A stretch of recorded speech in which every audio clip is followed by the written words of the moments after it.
Salut à toi public, bienvenue dans ce petit QCM histoire de voir si tu as bien compris les lois de base en électricité. Donc là on a un premier montage avec deux branches dérivées qui sont ici. On a un ampèremètre branché en série à cet endroit-là et un générateur dont la tension, la force électromotrice, la tension à ses bornes est de 9 volts. Donc la première question qui est posée, un voltmètre se branche. Alors là un voltmètre ça se branche toujours en dérivation. Pour le détail du calibre, je t'invite à retourner voir une des vidéos sur la même playlist. Donc là, voltmètre branché toujours en dérivation. Le voltmètre il peut se brancher au bord de n'importe quel récepteur, voire générateur aussi. Pour le circuit A, la loi des mailles permet de déterminer. Alors, la loi des mailles, on se rappelle, ce sont des boucles. Donc là, on a une première boucle. On pourrait très bien envisager une autre boucle, voilà, qui fait tout le tour. Voilà, ou on pourrait très bien aussi envisager cette boucle ici. Alors la loi des mailles, on fait attention aux conventions. Notre générateur ici, il est dans la bonne convention générateur. On a la bande plus avec l'intensité qui sort du générateur dans ce sens-là. Et la flèche de tension au bord du générateur est dans le même sens que la flèche d'intensité, ce qui correspond bien à la convention générateur. Ensuite, l'intensité va descendre dans cette branche dérivée. Les deux flèches de tension sont bien en sens opposé de la flèche de l'intensité, ça veut dire qu'on est bien en convention récepteur. Ici, on a UBC, la flèche pointe bien vers la première lettre, le point B. Donc, c'est bien le potentiel existant en B moins le potentiel existant en C. Et de la même manière, même raisonnement pour UCD. Potentiel en C moins potentiel en D, tout en sachant que l'intensité ici va descendre le potentiel et que le potentiel en C va être plus important que le potentiel en D. Ok, donc là on me dit la loi des mailles permet de définir que UCD vaut 9 volts. Bah non, la loi des mailles elle nous dit que cette tension-là, ici, elle est égale à celle-ci plus celle-là. Ou cette tension-là, moins UBC moins UCD est égale à 0. Donc est-ce que ça nous permet de dire que UCD est égal à 2 volts? Si on a plus 9 volts moins 7 volts, moins UCD, qui est égal à 0. Donc ça veut dire que ici, concrètement, ou que cette tension-là est égale à celle-ci plus celle-là, ça veut donc dire que UCD est égal à 2 volts. Donc là, c'est la deuxième réponse qui va convenir. Pour le circuit du schéma A, l'ampèremètre, alors ici, il est associé en dérivation avec le conducteur ohmique R2. Non, là on voit bien qu'il est dans la continuité, il est bien branché en série, comme il faut brancher un ampèremètre. Donc il est associé en dérivation avec le conducteur ohmique, donc là c'est pas une bonne réponse. Est associé en série avec le conducteur ohmique de résistance R2, là c'est le cas.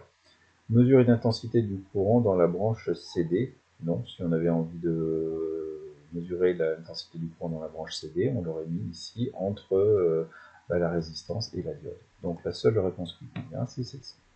Pour le schéma, l'ampèremètre affiche une intensité de 10, 5 ou 10 mA, de 10 ampères ou 7 mA.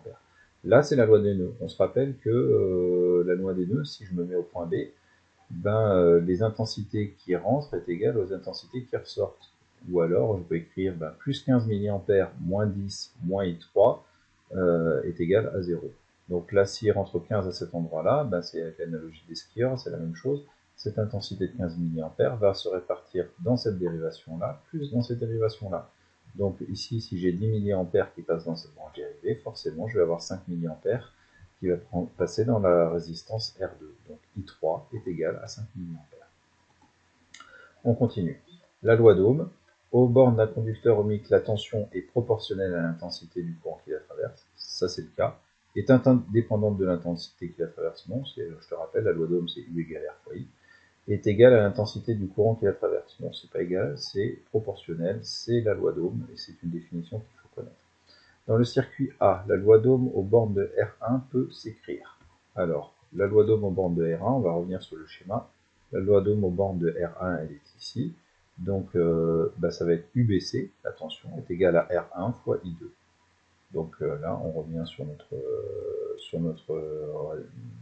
nos différentes propositions. Alors là, ils ne nous l'ont pas écrit dans le bon sens, mais UBC, c'est bien égal à R1 fois I2. Si je multiplie les deux membres ici à droite et à gauche par R1, je tombe bien sur la bonne relation. La résistance R1 dans le circuit A, elle est de 7 puissance 2 ohm, ou de 7 puissance 1 ohm, ou de 7 ohm. Alors je fais comment pour déterminer ça? et ben, je reviens encore sur mon schéma.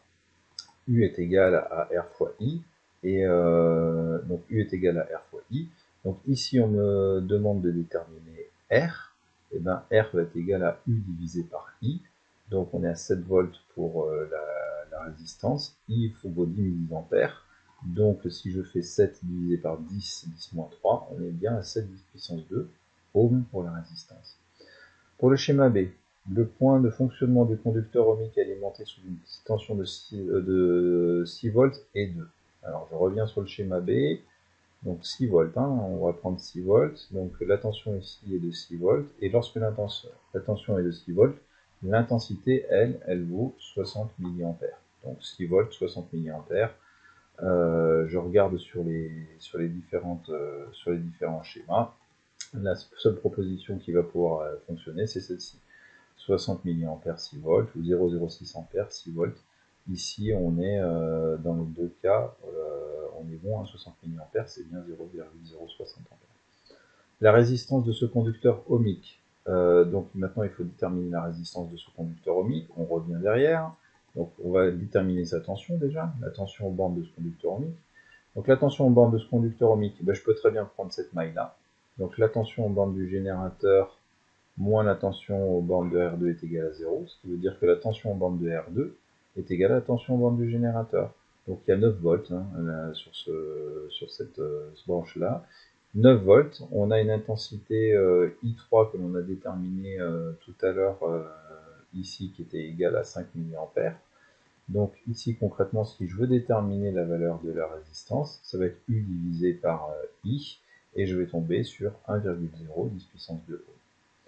La thermistance. Une thermistance, comme son nom l'indique, c'est une résistance qui va dépendre de la température. Permet la création d'un capteur de température, oui. À partir du moment où on va l'étalonner, on va prendre des valeurs de température de référence, on va mesurer la valeur de la résistance, et en faisant le droit d'étalonnage, on peut utiliser ce composant-là pour déterminer une température.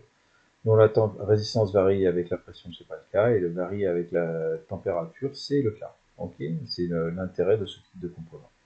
Un capteur de lumière peut utiliser une photorésistance. Là oui, une photorésistance, de la même manière, c'est un capteur dont la résistance va varier avec le flux lumineux qu'il va recevoir. Utiliser un conducteur ohmique, non, parce qu'une résistance, si on l'éclaire plus ou moins, elle ne va pas forcément changer de valeur. Utiliser une thermistance, comme son nom l'indique, ça dépend de la température. Donc là, on est typiquement dans l'utilisation pour faire un capteur de lumière d'une photorésistance. Voilà, bah écoute, j'espère que ce petit QCM t'aura aidé à un peu mieux comprendre le cours, et puis je te dis à très bientôt dans une prochaine vidéo.